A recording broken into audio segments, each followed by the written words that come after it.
Hello everybody, today we are going to talk about static properties and static methods. So about static variables and static functions, right?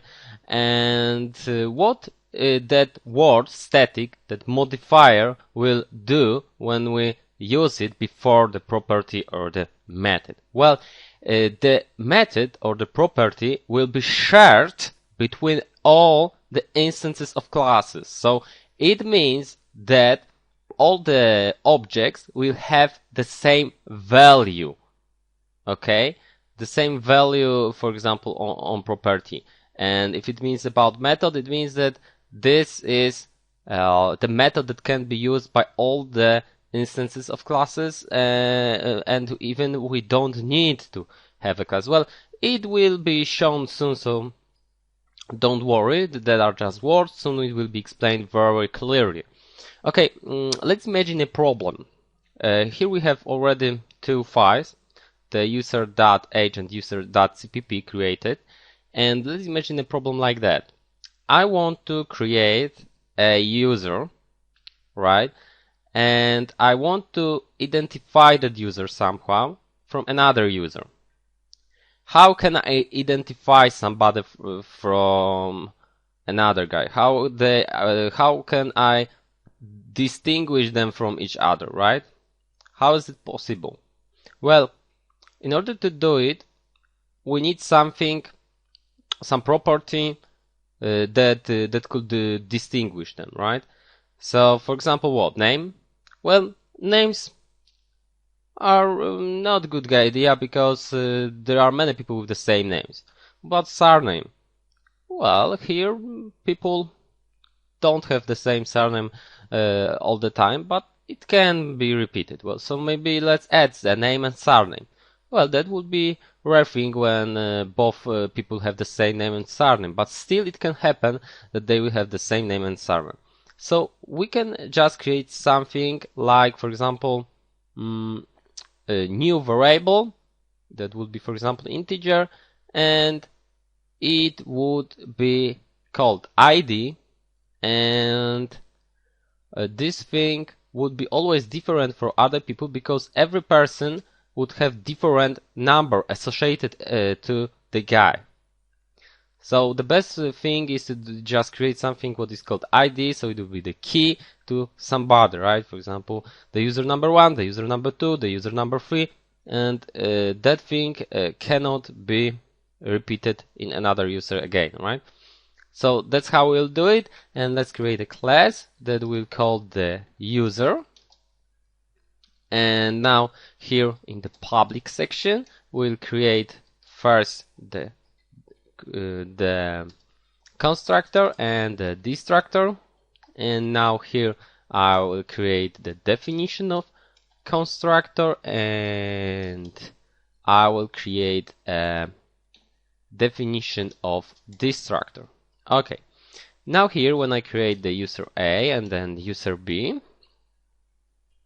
and I create something like the int ID here, I would like to tell you also that this guy here, right, is really in private section. This private section here is added here automatically, so we don't need to add that private here. So it means that I can't do something like that right now. It won't work because this thing is private, right? And it won't work. And of course here, please remember about it that we should add the semicolon here always after the class definition.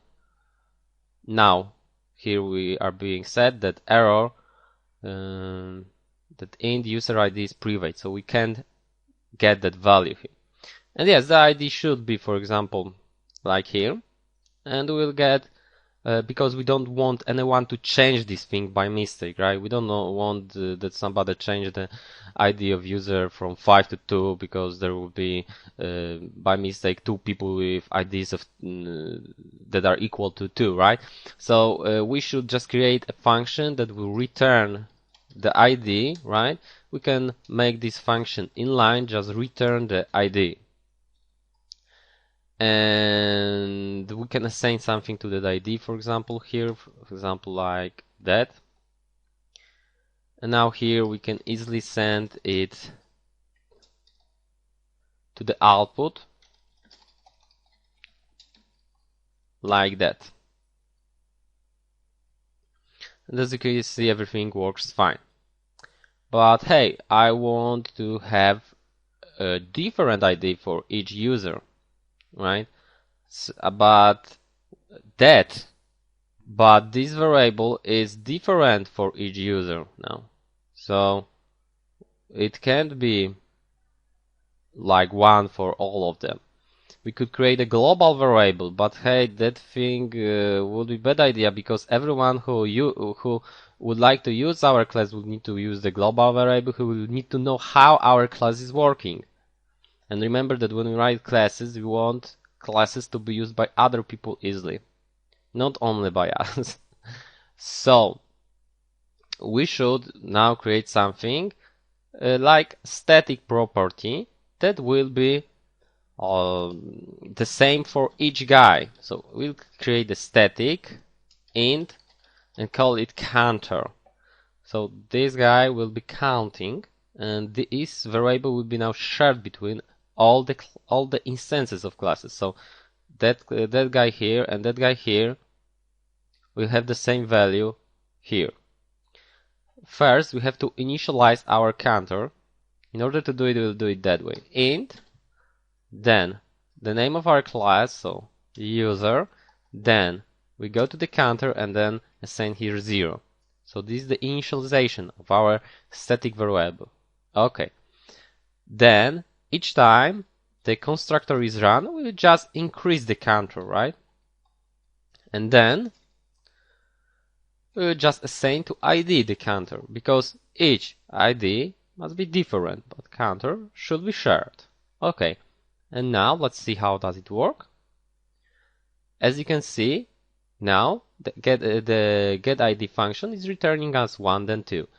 If we created something like, for example, that, and then I will do something like, for example, that, you'll notice that it's done automatically. We have the ID 10 here, and it's right because remember that the arrays are counted from 0, right? So so this is the 10th element, and we got the ID 10 here. So now whatever number we put here, we will automatically assign right IDs to each user, and they all will be different. But the counter is shared, and remember, because that thing is shared, we can get that value always. It means that we even don't need to have the user created. We can do something like that. User, the name of our class, then 2 colons, and then we can go to the counter. But right now that thing won't work, because this thing is what? It is private, right? There is a modifier automatically added that is private. Here, when we do it that way, everything will work fine. As you can see, the counter is 0 right now because we didn't create any user. When you do something like that, you will notice that the counter is 50, right? Cool. But there's a problem. When we did it that way, now the counter can be easily changed. It can be changed to, for example, 60 here by somebody by mistake, or maybe not mistake. And something might go wrong, right? So, well, that's a bad idea to have the counter here. It's better when it's here. So we should create a function int that will return the counter, right? Int get the counter, and then return the counter, right? And now we can do it, but we can do it only that way, when we have the instance of our class. So int a and then get counter. That way we can do it, right? But hey, we need an instance of the class to use that. That's a bad idea, because static things should be able to be accessed without having the instance of our class. So we should create something what is called the static method that will allow us doing something like that. The user and then get the counter. Now we can get counter always, right? As you can see 50, and we don't need also the instance of our classes. Everything works fine. So by adding static, we are making the variable or method to be shared between all instances of classes, and also this thing is even created before the instance of our class, right? So it is always somewhere created. Okay, that's all in that lesson. Thank you very much.